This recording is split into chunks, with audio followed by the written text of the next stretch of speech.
Okay, let's talk about appraisals because this is one of those things that can make or break a deal.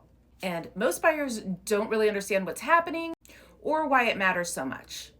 I'm going to break it all down for you right now. So, an appraisal is when a licensed appraiser comes out to the property that you're going to buy and determines what the property is actually worth. Not what you're paying for it, not what you think it's worth, not what the seller thinks it's worth, what the market says it's worth, based on comparable sales in the area. And the lender requires this because they're not going to loan you more money than the actual property is worth. They need to protect their investment. Here's how it works. So say you're buying a property for $250,000. You've got your offer accepted, you're excited, everything's moving forward, and then the appraiser comes out and does their thing.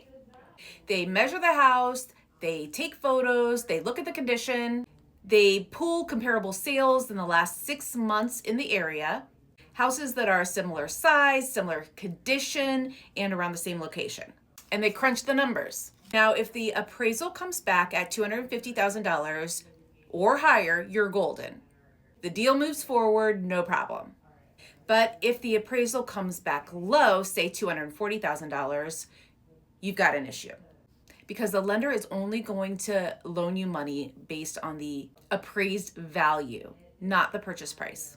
So even if you agreed to pay $250,000 for the home, the lender's only going to give you a loan for $240,000.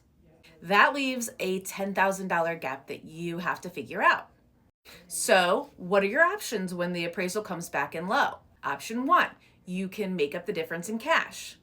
If you've got an extra $10,000 laying around, you can bring that to closing and pay the seller what you agreed to pay. Option 2, you can ask the seller to lower the purchase price to match the appraisal.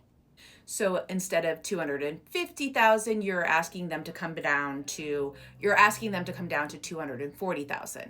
Sometimes sellers will do this, especially if the market is slower or they really need to sell.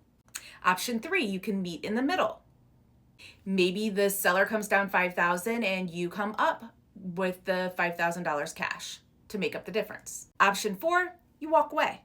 If the appraisal comes in low and the seller doesn't agree to come down and you don't agree to bring in the extra money and the seller won't budge, you can usually back out of the deal and get your earnest money back. Because most contracts have an appraisal contingency that protects you. Now, here's the thing. Appraisals are supposed to be objective, but they're not perfect. Appraisers are human. They make mistakes. Sometimes they miss a comparable sale that could have supported a higher value. Sometimes they don't give enough credit for upgrades or renovations. So if your appraisal comes in low, you can challenge it. Your agent can pull additional comps and submit them to the appraiser and say, hey, you missed this sale or you didn't account for this feature.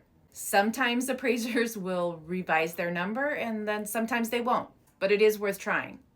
Here in Northeast Ohio, the appraisal process usually takes around a week to 10 days.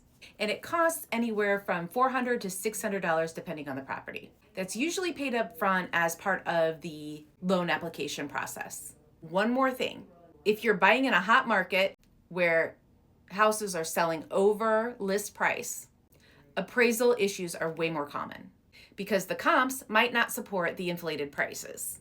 So if you're in a bidding war and you're offering $10,000 over asking, just know something to consider is that appraisal might not come in at that number. And you need to be prepared to either bring the cash in or negotiate. Bottom line, the appraisal protects the lender, but it also protects you. It's not the enemy. It's actually a really important part of the process that keeps everyone honest. Drop appraisal in the comments for a comprehensive guide to appraisals. And follow us for more tips from your family in real estate. Love ya. Bye.